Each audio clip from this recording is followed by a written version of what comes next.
So I ended How up old were going, you then? 19. yeah, 19, yeah.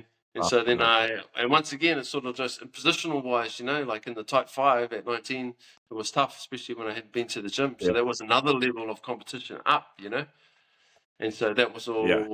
all quite quickly. And so it was just a quick rise. And so I went all the way through there for the NPC, and I played like, I think my second or third game I played for the NPC. I played quite well in that game, and then I was always marked from there. They were like, "Oh man, this guy's," and there was a lot of expectation on me from there. And then we went that year. That was in '95. We went through all the way to the final, Oh, wow. and I played one game. We played Taranaki in the final of the second division. And then so halfway through that, '95, that's when they created professional rugby, you see. That was Oh, wow. at the eve of the World Cup, and so everybody Yeah. was surprised. It came out of the blue, and so all of a sudden it was like, oh shit, oh man, this is, but at the time, everybody in the NPC got to sign contracts, they signed a base contract of 65,000. And so at the time I was like, Oh, oh yeah, we were laughing about it, like, yeah, this is yeah. not gonna happen.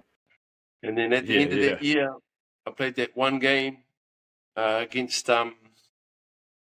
Taranaki. Well, we had two televised games, the semi-final and the final.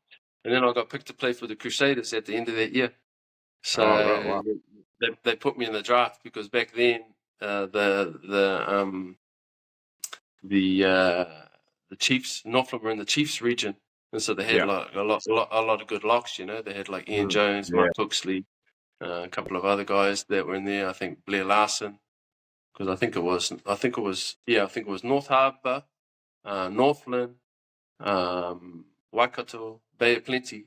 They were all in the Chiefs, Yeah, So right. it was, so then Crusaders didn't have a lot of people to draw from back then because they just had the Canterbury team, and then they had obviously the Nelson and Marlborough and all that, and South Canterbury and North Canterbury.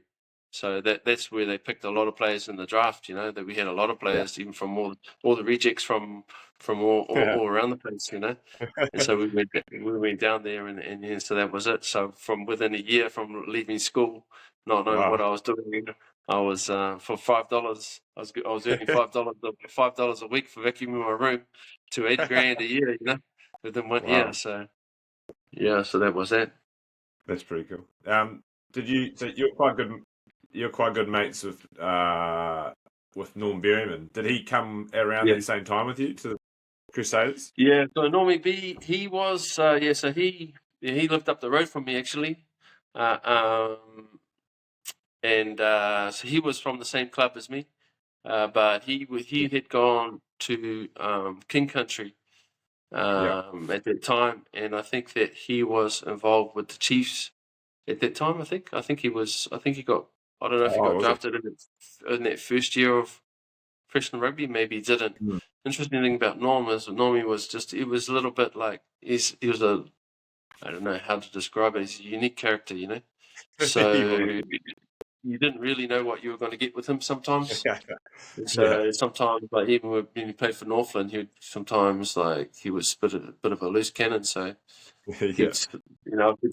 I've heard stories about him sort of being out till 5 a.m, partying and then turning up and then like playing half a game and scoring 4 tries or something, and then and like things like that. So some of that was they were a little bit dubious with him in some ways, and so I think that I'm pretty sure that he might have been in that Chiefs that first year. Yeah. But he came down, his first year down with the Crusaders was 1998. So that was 2 years after that. Oh, okay, cool. So you're the trailblazer. So you said about the weight and being a skinny fella. So you were sort of around the under 100 kg sort of mark. What did you end up sort of getting to the sort of peak of your career? Like, how'd you get on? Yeah, that's right. Well, sort of rewinding that. So when I first went down to the Crusaders, they had a fitness test, because they didn't know who I was and all that. And when I weighed in there, I was 90.4 kgs. And so it's like, and they did like a fitness test down there, and they were like, "Oh man, who's this guy?" And they had like one back then. It was like a percentage of your body weight, and and they had to do like out of 20 times, and I think it was one thing, and I was doing it with all the halfbacks, because they're all my size, like Justin Martin and all them. And so then they did they had to do leg press, and it was 2.5 times your body weight leg press, the best out of 20. And so it's like, and everybody else was like cracking out 20, no problem, And when I went to do it, it's like I couldn't even budget off the rack, I was like, no. And then they go, oh, we've got to get something. We'll do 1.5. I couldn't budget. I couldn't take it off the rack either. And then man, we've got. And then the trainer was like, his name's Motzi, mouth of the south. He's the super loud guy, And so it was the first time I've ever seen him quiet. He was just like, "Whoa, we got here." And then then they go, "Oh, we've got to get something. We'll do one time your body weight." And then I ended up getting like the weight off the I pushed it up, and then it pinned me down the bottom of the machine. And so they were like, "Oh my god!" But that was sort of my first introduction into sort of professional rugby. But part of the issue there was as well is that I didn't have the physical base. I didn't have any preparation, so I went straight in. They went straight in from training. But like I said, there was no academies or anything back then, so I went straight into like full-time training. So before that, I was only training Tuesdays and Thursdays for 2 hours and playing with the boys. All of a sudden, I'm doing weights and doing all these other things, man, and my body was ruined because I had no base. I couldn't cope with it. And so I ended up having to try to. I ended up getting injured, like my leg. There was all sorts of things happening. I was tearing muscles because my muscles are so stiff. I couldn't I couldn't run properly from doing the weights. And it was, and that's what it took away from my athleticism. I ripped one leg and a muscle out of my leg in the second year that I was playing, and I never ran freely after that. So I could only run like 75%. But so I was always sort of battling because that speed was one of my point of differences. But then once that speed got taken away from me, I was weaker, I was slower, and I was smaller than everybody else. So that's when I had to rely on my sort of intelligence and being and my attitude. But sort of the height. To answer your question, it was I probably ended up getting to like 107, maybe. It's probably my highest, but I mainly was floating around 103. But again, I never really had a chance to put on that weight, because I was playing. So once I started playing, I didn't stop. I was starting every game, And so rugby went from like 6 months out of the year to like 11 months out of the year. And so now a lot of things coming back now in terms of like these lawsuits and all that from what happened at that time, Oh, but really? for me, you look at Carl Heyman and all these guys with the head knocks and all that because they weren't monitoring. They weren't monitoring us, And so we were having we were doing massive contact at training and doing all sorts of different things. Obviously we weren't as strong and as fast and as fit as the players now. So the impacts are at a different level now. But at the same time, we weren't prepared for it. Other people were more prepared, but I was probably ultimately the most unprepared out of everybody. In all regards, just because of the transition from school to so quickly, and the rugby how it happened so quickly. So that was sort of like he was scrambling for the start, but everybody was. So it was like not just the trainers, the coaches, everybody was scrambling, in terms of what do we do here? Because it's easy to look back in hindsight now and say, well, professional rugby sort of kicked off, but back then it was uncertain because it was like they were even talking about combining two.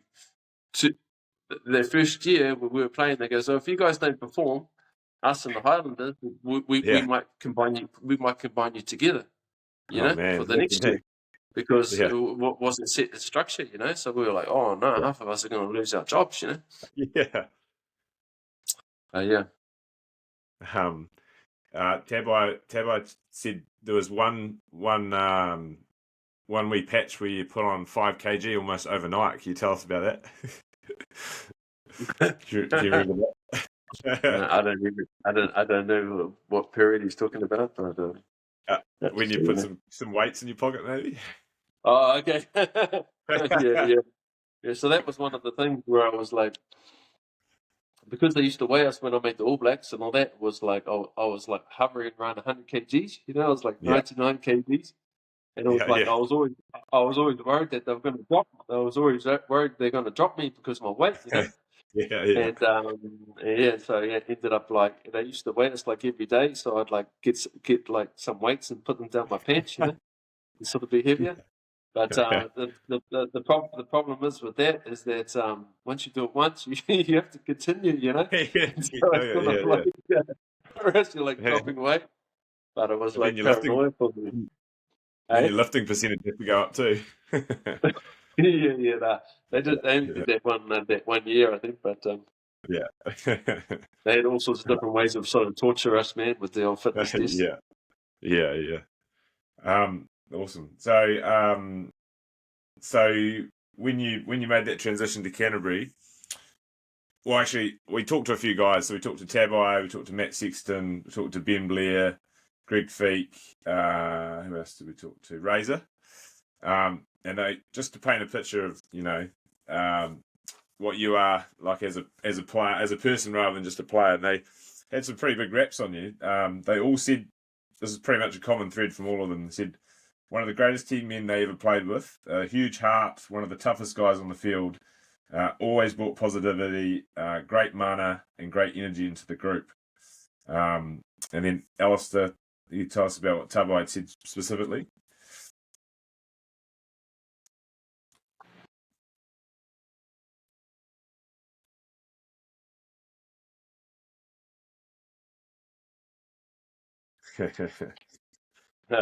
That's nice. Yeah. And then It feels like a Matt lifetime ago for Sexton me said, now, man. It's a long time ago. yeah, Yeah. Matt Sexton said, pound for pound, the biggest hitter in the game. Deep thinker, caring soul, one of the great characters of the game. So That's good. yeah, Yeah. pretty big reps. So they've played some good players. Yeah, no, that's really nice. All those guys, yeah, I love that. Well, for me, it was, well, I think we had a pretty special sort of group of players, especially with the Crusaders, you know. So I think that, Yeah, and that first year that we played, there was a lot of the Canterbury guys there. We had some of the older school guys. Richard Lowe was the captain in '96, you know. yeah, But we ended up coming last that year. We came 12th, yeah. you know. That's right.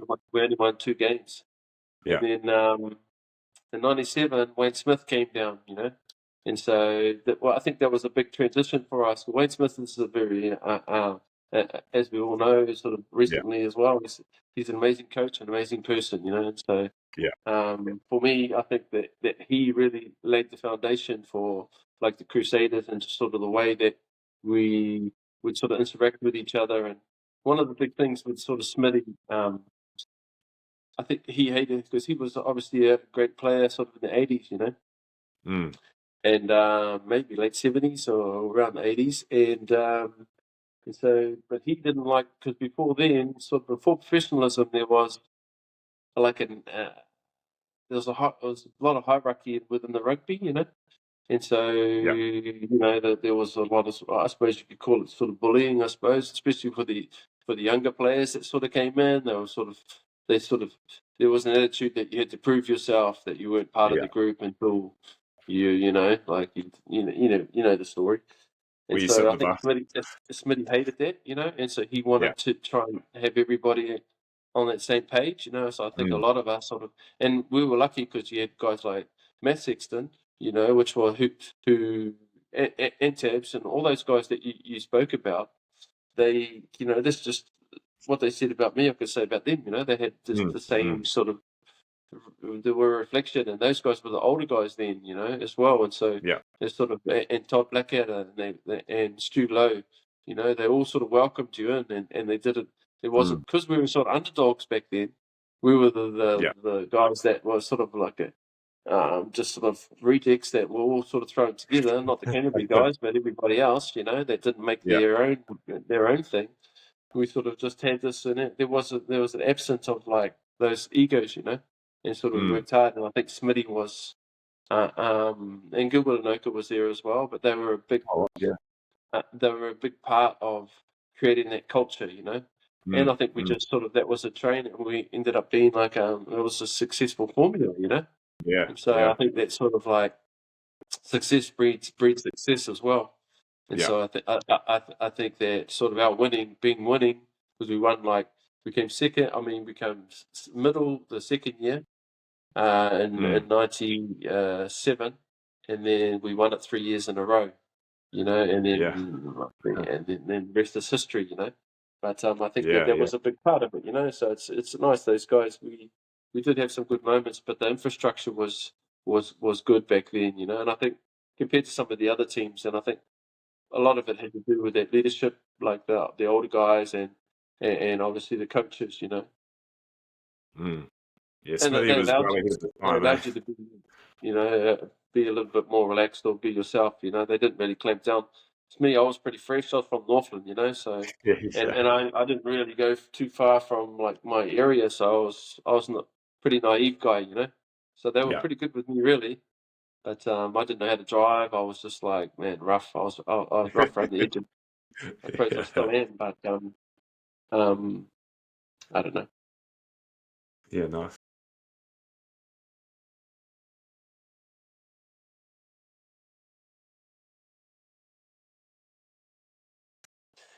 Yeah, yeah. I think the you know, part of it, like for me as well, is that, you know, the professional rugby, when it turned professional, the sort of the people that were in charge went from like ex rugby players, you know, it's sort of coming back full circle now, but the guys that were the presidents and things like that. Then it went more into the hands of, like, obviously the corporations and the guys that understand money, you know.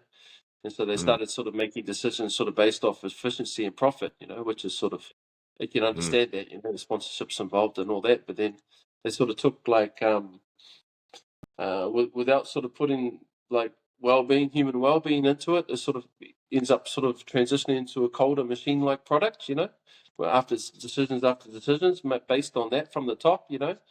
And so I sort of saw that transition happening sort of as while I was playing in real time, you know, and that was sort of, I didn't really appreciate that, especially when I came from rugby and what it gave me for as a kid, you know. All of a sudden it's becoming sort of a more machine-like sort of product, you know, in terms of like there's many little, just even little things that sort of that creep in, you know.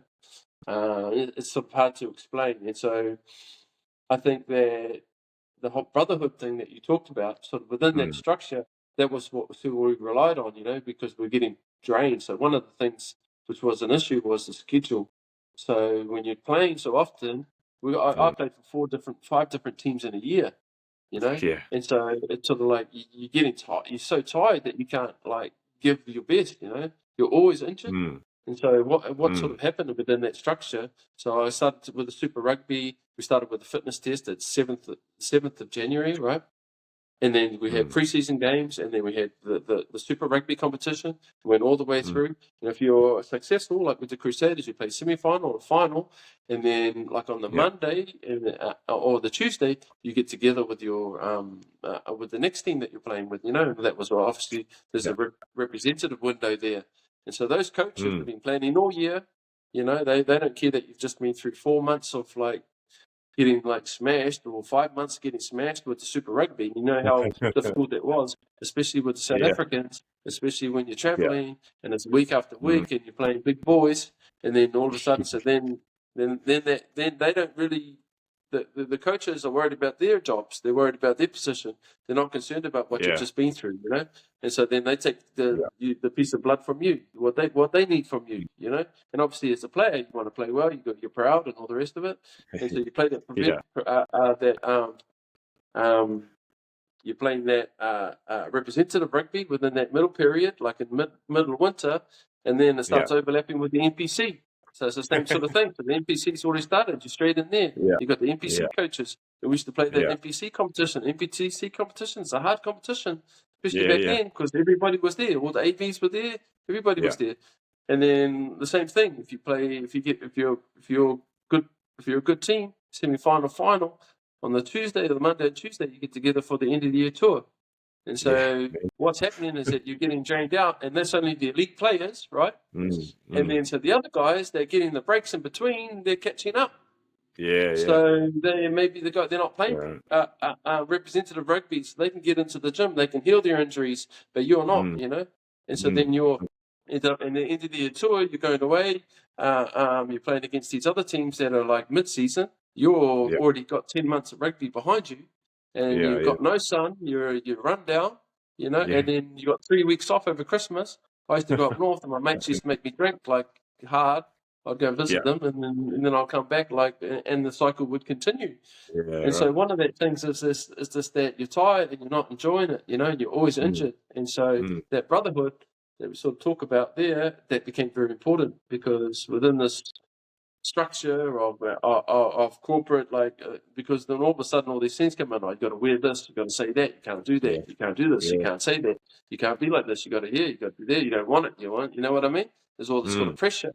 And so when you got guys that are sort of going through that same thing with you, and they can actually, and then the other thing as well is that when you talk about sort of supporters, when supporters sort of at that stage as well, so the game's taking it from you, the corporation is taking it from you, but then the fans start trying to pull from you as well. You know what I mean? The supporters, because they got this whole version of, oh, you're up there and I'm down here, and can I get a little piece of you? And so it ends up being like you end up having to isolate yourself from that in some ways. Not every supporter, but some, especially within groups, it can be like that. So they sort of just, can I have this? Can I have you? Can I have a picture? Can I have this? And so it's all one way, Yeah. And so when you get that, when you have those guys that are going through that same experience with you, it's that's what you sort of rely on, because then it's sort of there's a trust there. And I think within the rugby as well, the physical nature of rugby, it actually sort of reveals more of who you are, and in terms of because there's no hiding. And so if you have fear around certain things, it'll be seen on the field, and so that allows you to sort of create this trust. Once you play rugby with somebody, you sort of know them on a more deeper level, especially within a forward, because you need to you're trying to combine to become one, and so you're constantly trying to edge off your individuality. You have that, but you're trying to become a one unit, and so that's the way that you're always working towards, and so you're always trying to get closer. And I think with the Crusaders, we did better than that, because we did well in that department, because we were friends off the field. And so we spent a lot of time and I think part of it's geographical, because I think Christchurch, it's easy to get around, so we could, within 10, 15 minutes, you could visit your mate, in Auckland. It's like, man, you're on the other side of the city, and you can't really connect with each other. And like I said, I think back then as well, the amateur,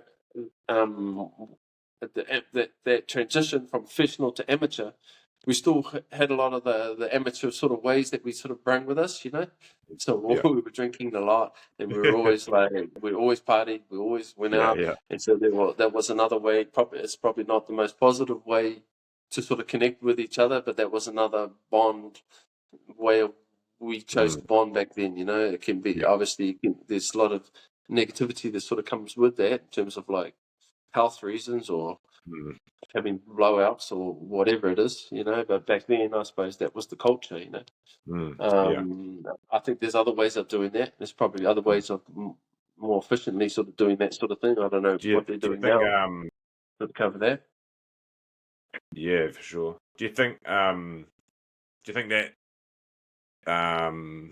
potentially the alcohol has been a bit of a, with all this pressure going on, it was a way of dealing with that as well, a bit of a... Definitely.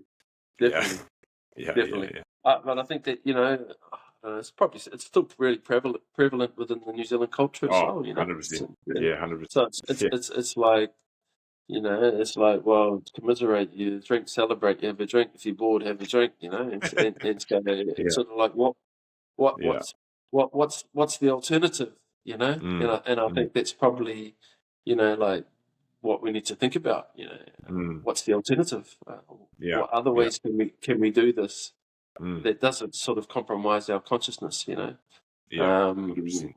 what are we holding on to? Why is that? For me, it was self-consciousness, or like you said, there's this pressure, there's this weight that you sort of want to release, and how do you do it? and back then, and I don't even know if we have it now, what sort of tools do we have to be able to do that, And I think this is why, like, when you've done some research on that kids project that I was sort of doing, that probably, I don't know, I'm down to like 25% battery, but and that was part of the inspiration for that, to be able to explore different ways of opening up to each other, and because some of the issue is that when you've already got these ingrained patterns as you're older of going to alcohol or going to other things for the release or opening or whatever letting things go or however you want to do it, that pattern becomes like a barrier within itself, because you've got to sort of undo that, So this is why I was thinking, man, we got to start teaching these things at schools, to be able to get so we don't create this self-consciousness or these blocks that we have that we have to go to find external things to be able to like support that, because that's all it is. It's an effort for self-support, and but it ends up like because all we wanted to do was just sort of enjoy ourselves and connect with each other and have a moment of just like of connection and unity, and but then it ends up like totally isolated. You end up like curled up in a ball, like fucking in the bathroom somewhere and spewing up, and with a whole heap of shame on your shoulders when you wake up, which sort of goes into that bag of self-consciousness where it's sort of like a cycle that, then you're further away from being relaxed and open, and, so 100%. But that's sort of what that's what are the alternatives? Like I said, we didn't really have any other options, an easy option, isn't it? Yeah, 100%. Was there, like, so you had Gilbert and Noka around a little bit? Did they cover any of that sort of stuff in terms of like mental skills, or was it mostly on-field sort of stuff? Yeah, they did. They did. I suppose there's a few different ways you can sort of come at it, there are some sort of skills. One part of it was sort of becoming. A lot of it was how do you sort of connect with each other? How do you make those connections? But one of the things what I've sort of noticed is that you need to learn how to be able to do that work within yourself first, because you become the barrier. So no matter how many of these like team things you're putting in, if you're in your own way, it becomes a block with everything. Some of these things can help; they can help open it up, but you need the ability to support yourself to be more conscious within yourself. That's your steps that you need to do to be able to connect with others more clearly, or else you're always sort of doing it over the top of yourself, Yeah, for sure. And so, to answer your question, so a lot of the stuff was sort of, they didn't really have that first step, and some of it's a little bit of a skill.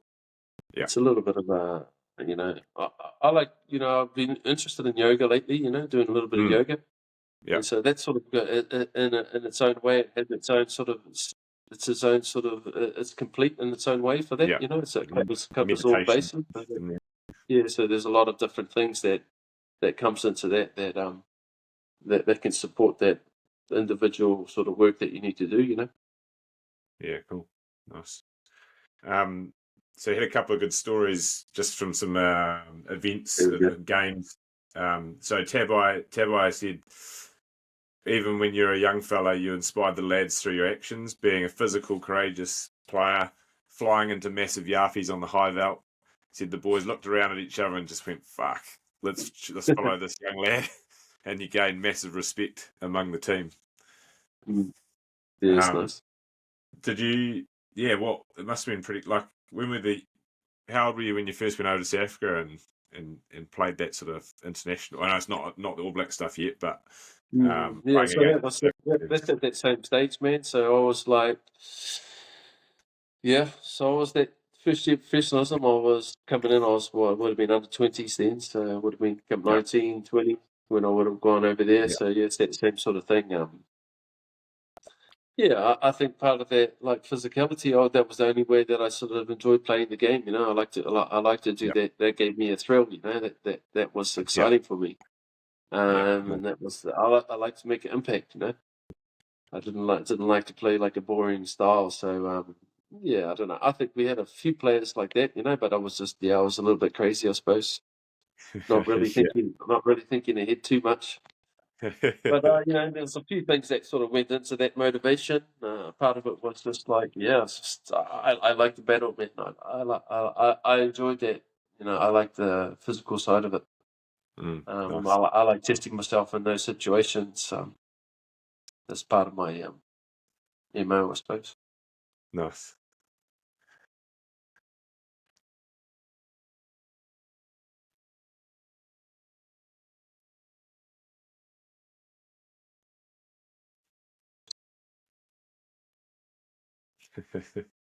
Paul Thompson. Okay, you can't remember. I can't remember. I can't remember.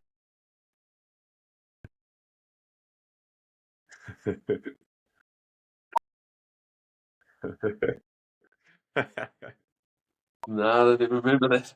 Can't remember. Just too many Yeah. hits. Yeah. No, really. Ben It was Blair's got it. 2001. So Yeah, that's what who's he he? We're wrote. talking about Paul Miller. No, Oh, Paul maybe Thompson. Paul Miller. Yeah. Maybe it's Paul Miller. Yeah. Paul Miller, the Yep. number 8. Yeah, number 8. Yeah. Yeah, maybe. Sort of. Man, yeah. Wow. We're talking about like This 22 one's a bit years more ago, man. recent.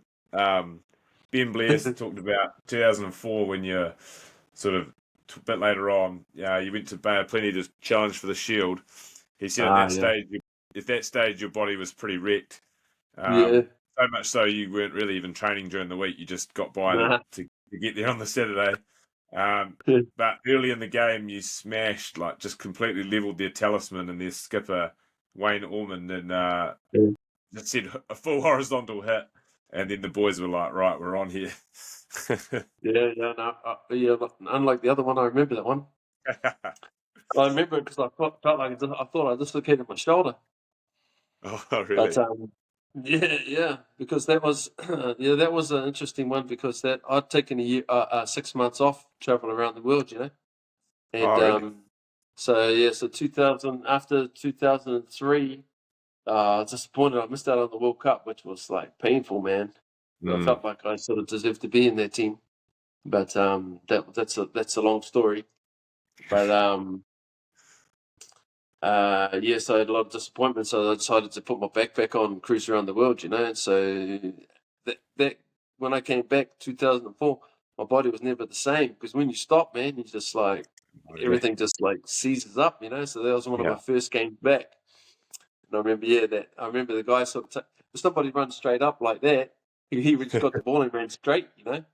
It was just like, man, that's for me, that's like disrespectful.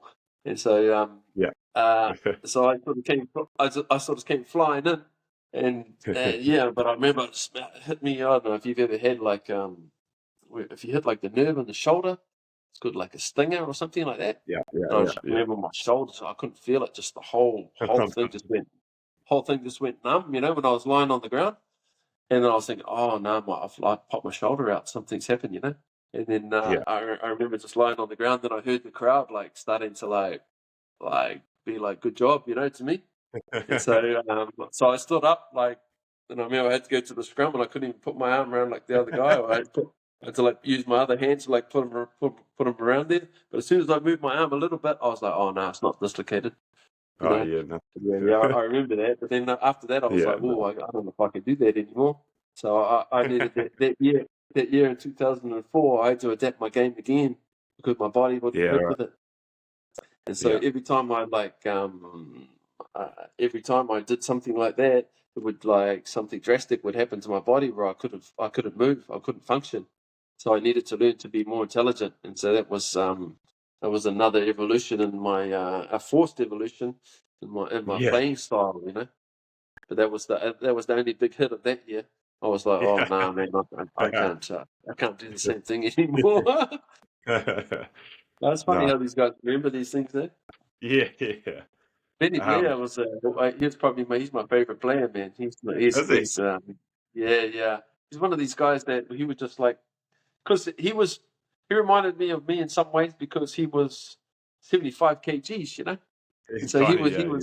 he was always up against it, you know, and so Yeah. but he had like the X factor, so he would like score tries where just like right at the end of the game or do something freaky, you know, like some sort of sidestep or do something. These guys that sort of broke the game open, you know. It's Mm. like we had the Martin Cavoni Buckers and the Normie B's and these guys Yeah. that we had the hardworking guys, but then we had the guys that were like had the ability to break the game open, and Benny Blair was one of them, you know. Yeah, nice. I teach his kids. They're at my school. Okay, Yeah, yeah. cool. Yeah, he's still coaching rugby. He's a good man. Yeah, no, Um, he's an awesome guy.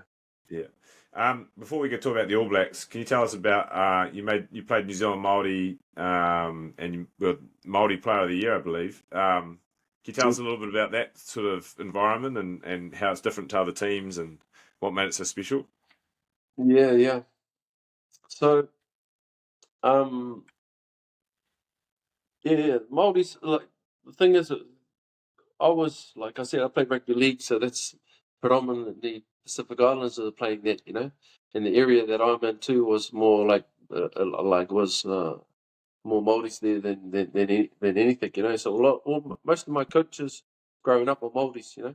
And so Yeah. rugby and Māori culture for me were a combination. They were combined, you know.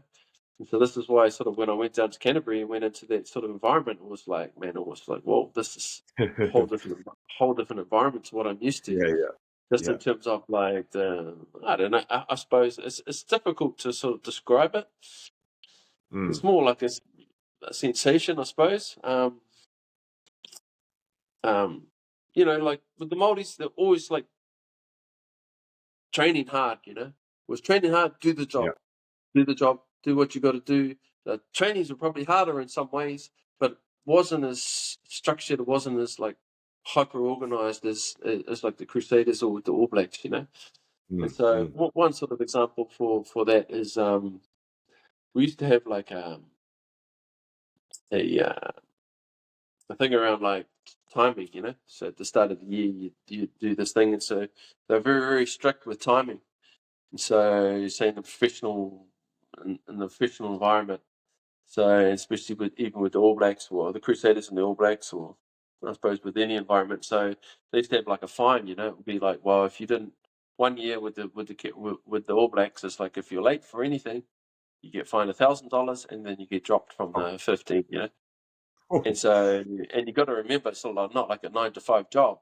You got trainings and meetings, all different, all over the time, and that was before digital stuff. So it was like, you know, it's not like it's on your phone and reminding you or whatever, you know. And so you used to get like a thing underneath the door, and it would be like, but it would cause a lot of stress for me anyway, you know. Yeah. Because man, you're just stressing out about being late for anything or being something, you know. And with the Maldives, it was just a little bit more like, you know, it's not like anybody wanted to be late or whatever, but they wouldn't they didn't have that fine system there, you know. So if a guy turned up like, no, you're not going to turn up like 5 minutes late or 10 minutes late. You're not going to do that, you know. But if you're 30 seconds or 1 minute, you know what I mean? It's not a big deal. Or they'd be a little bit more like, oh, bro, can you go get what's his name? You know, where is he? You know, but in the other environment, it's like, oh, he's not here. Oh shit, he's done for. You know, it's just you know, that's just a subtle thing. And obviously he got the cultural side of it. But I don't know. Did you play for them for long, or once you've made All Blacks, you weren't really able to play for them? Yeah, once you play All Blacks, he's too busy. Yeah. We played one game in 2000. They let the All Blacks off in 2001 when we played Australia. That was pretty good. That was a cool game. Yeah. The Warriors were always we were pretty successful too. Yeah. We went on a tour in '98. Yeah. Went on a tour in '98. We were a pretty good team. I like it. Matiko was the coach. He was a pretty awesome coach.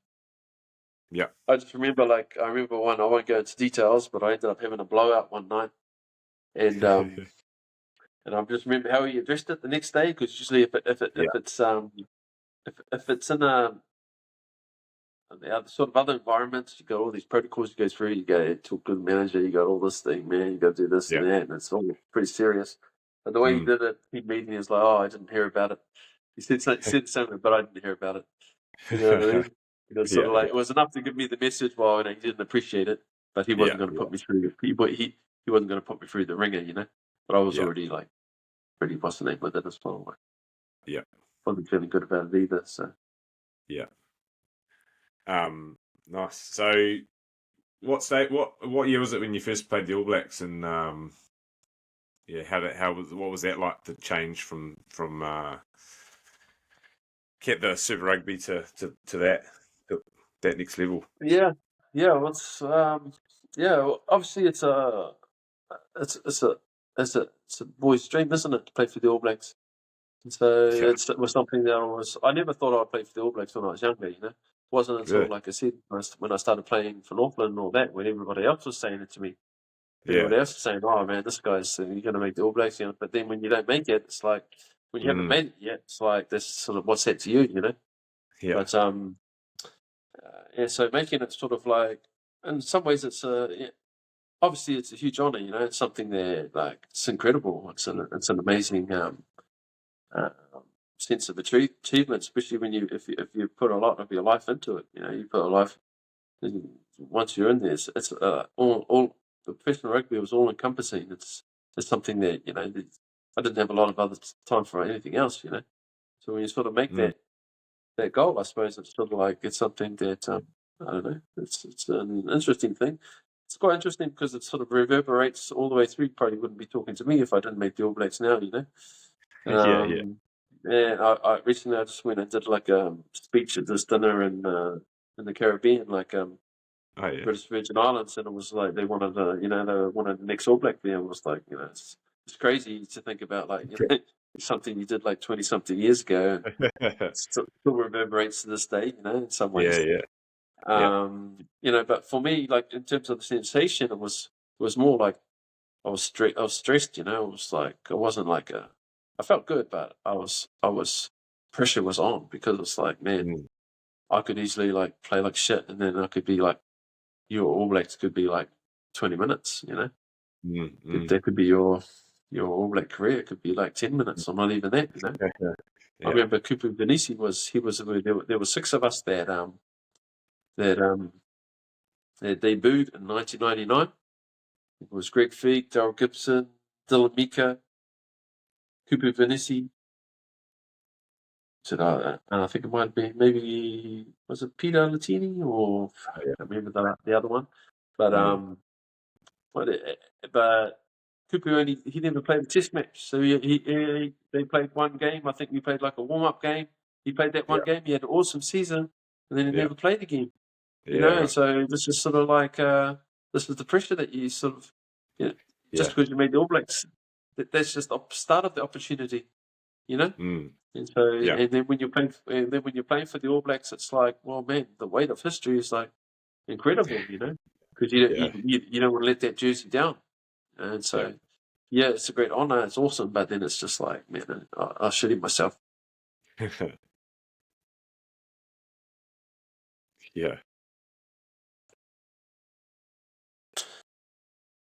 The last game was a little bit different. That's a long story, man. There's a whole like storyline that we sort of need to get to that. But the first that was after a year of like doing a lot of soul searching, a lot of things. I ended up playing one game where I wasn't afraid, you know.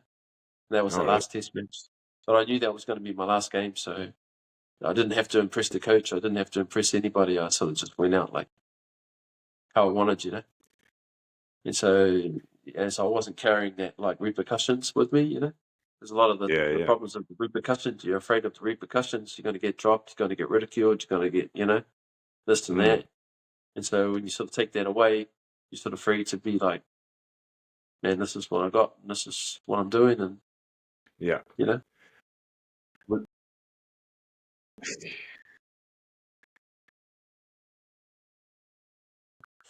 Yeah, well, obviously it would be, to be more conscious. be great, to have that when you were younger. That was, what I'm talking about with the whole kids project. To be more conscious of sort of how to influence yourself. I think it's who doesn't want that? And I suppose that, but the thing is, it's like it's the same as where I'm at now, isn't it? So it's a daily thing of trying to be a little bit more conscious every day, isn't it? Because we're still living, we're still playing a game in here, aren't we? So I've sensed, But in some ways, but that's the process. That's the learning process, So like, if I didn't go through all that shit and all that, like I wouldn't have got to that place, So I needed it. Yeah. Did something happen that made you go, right, I need to do something, or is it something? What made you go take that time to sort that out? That changed things. Yeah. I think it's probably pain of ignorance, brother. Yeah. It's like this is the thing, man. When you sort of like when things are getting on top of you, it's like lights a fire around you to sort of Part of it is just to be a bit more curious. I started becoming more curious on about what else is there, because I remember like with a moment when I was like 24, and I played 2 years for the All Blacks at that stage. I had everything. I had three houses. I had anything that I could, like I said, I didn't have any expectations when I was younger, so I'd blown all of those out the window. And so I'd gotten everything that I'd ever dreamed from and more. But there was still something missing, I was still unhappy, It made me sort of made me think about like, is this what my life is? It's just a series of like achieving things and then feeling okay and then back on the run and back on the chase, Is that what really life's really about, And that's where I started to really think about it, think, well, there's something deeper here, or is there something else? And with that curiosity, things started to sort of unravel, And part of that, what you talk about, like, well, going away and all that, was just an urge that I needed to stop. That this was like this is harmful. And I was harmful to myself. I'm the only one that's responsible for this. Really. I talk about the schedule and all that, but it was my inability to communicate, my inability to express myself or to support myself that was the real villain in the situation, and so I got myself into a lot of pain physically, emotionally, and mentally, and then that was my motivation to try and get out of this pain. It was not the best motivation, but this I'm a slow learner, So this was I had to create like some hardships in my life to be able to like to be able to move out of them, which is probably not the most intelligent strategy, but a lot of us employ that. Yeah, cool. Well, you're sort of co-creating them, I suppose, but yeah. So I'm down to like 12% battery, man. So we'll just go, and then we can always do part 2. There's just a little bit of post-rugby stuff, but we'll just keep going if that's all right. Yeah. Cool. While we where was I up to? Where am I up to? World Cups. So which World Cups did you go to? I went to the 99 World Cup. That was the only one I went to. Oh, was it? So we lost against the French in the semi-final. Yeah. Yeah, it was an interesting experience. Yeah.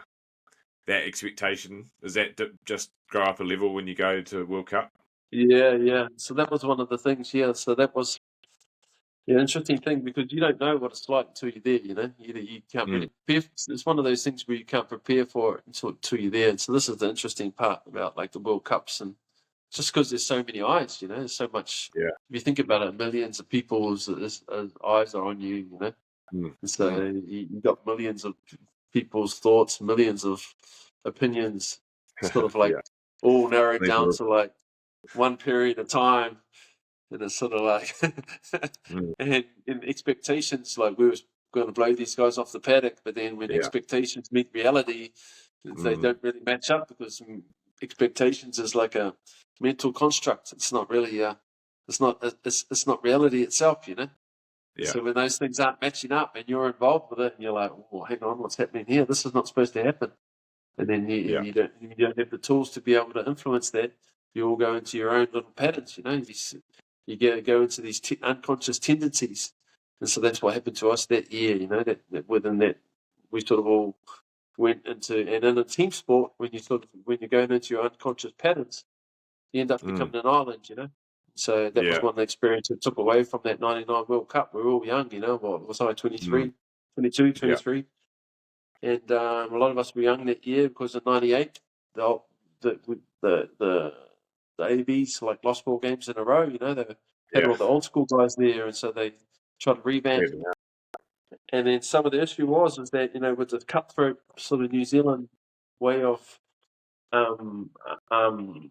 at the time, it was like, right, get rid of him, right, get rid of the coach, get rid of the players, you know, and then it sort of robs you of the chance to sort of come back again, you know, and sort of, I think in 2003, that was the issue then. It was like, well, then they put a whole new group of players, and to have that one-off experience again, and I think that's probably where the All Blacks, when they failed in '97, is when they became more successful because they didn't sack the coach. Because now you get a chance to learn from your. You got there's no charge or anything there. Nothing. Okay. Go to get it. Okay. You got a lifeline. Got a little mud here. Hello. So the World Cups, it's interesting, especially in World Cup year, you know. But so I learned a lot about in that '99, you know, especially about that. That's quite interesting because I saw that you do something about, like, wasn't it like a course of there was something that I saw online. What was it? Man, I want to make decisions under pressure or something like that. What was Calm Under Pressure workshop. Yeah. It's Israel Adesanya's mental skills coach. Yeah, it's pretty epic. Oh yeah. So that's interesting. It's interesting how you sort of put yourself in that situation and then be able to train it. You know. Yeah. To be able to like find different skills and different things to be able to like what do you do in those moments. You know, a lot of it's about awareness. You know, but like I said back then, it's sort of like you don't know until you go through it. You know, and then when you're going through it, if you don't have the skills to be able to like rebalance yourself or do whatever, you're sort of victim to it. You know. Yeah. And so that experience is very interesting to me. It was all part of the thing, you know. And so this is why, for me, I was frustrated in 2003. I felt like I'd learned from that, you know, and I felt like I could have made a difference, even if it wasn't on the field, just to be in the squad, you know. Yeah. Because I already had that experience, you know.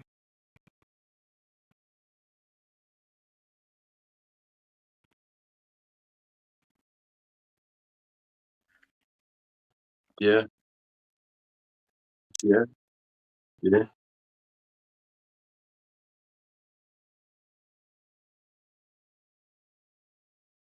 Yeah. Oh man, so many awesome players, eh? Really? Yeah, Tanumanga. I played with Carter and McCaw as well in the early days, you know. And so those guys, obviously, they were sort of just younger guys. I also like Greg Somerville. He was an awesome player. Just different guys that I suppose you see different things in different people. If when you're in the job, you know, you sort of you appreciate things in different ways. You know, if you sort of when you understand what you're trying to achieve on a deeper level, you know, this is why sometimes it can be. You know, you can see the flashy stuff on the outside, but then the guys finishing the tries or doing things, but there's a lot of work that gets done before that stage, you know. Obviously, and so some guys are doing some amazing work that probably doesn't get seen, you know. And so, like I said, Greg Somerville was one of those guys. But yeah, like obviously Jonas is a freak, you know. So he's an incredible, incredible athlete, you know. Just an amazing, what an amazing player he was. Did you ever try and horizontal tackle him? Yeah, I was actually, he was, yeah, he was similar age to me. He's a couple of years older.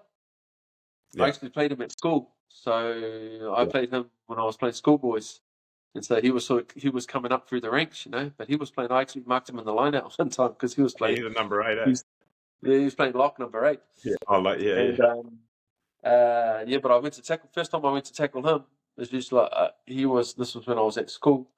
People were like around his ankles, like usually when somebody's like pinned like that, like in a trap, They'll like try and come flying over the top, It's like and I tried to do it with him, and I just smashed it. He was like a steel pole, pinned like a steel pole. It was just like vibrations like through the body, just like. And so I was always like, he was the only one that I was like afraid of. Like I didn't want a one-on-one with him.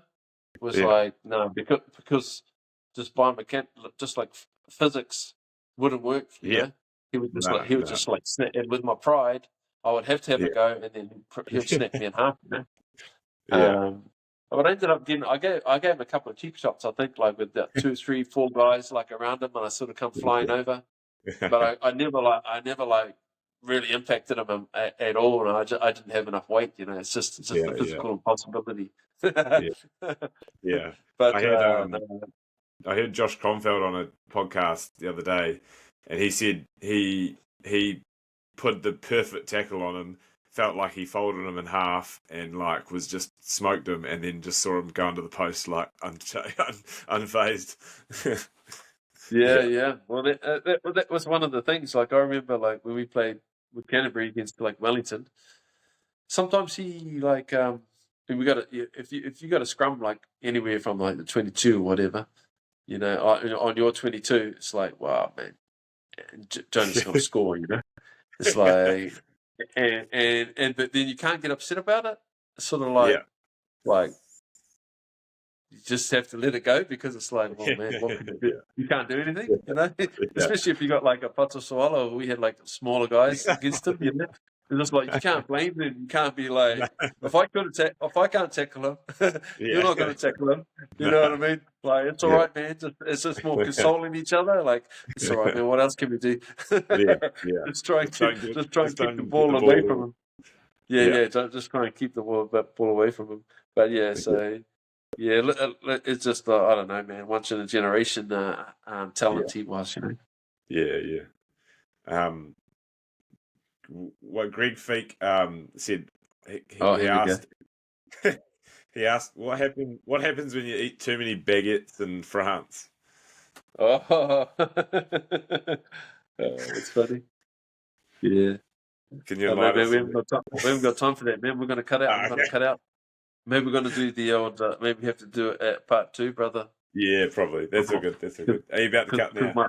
Because my battery's going to run out, man. I think I get to like 5 and it like cut. Sorry about that, man. That's my bad. That's okay. We can do part 2. I'm usually. I'd love to hear about your.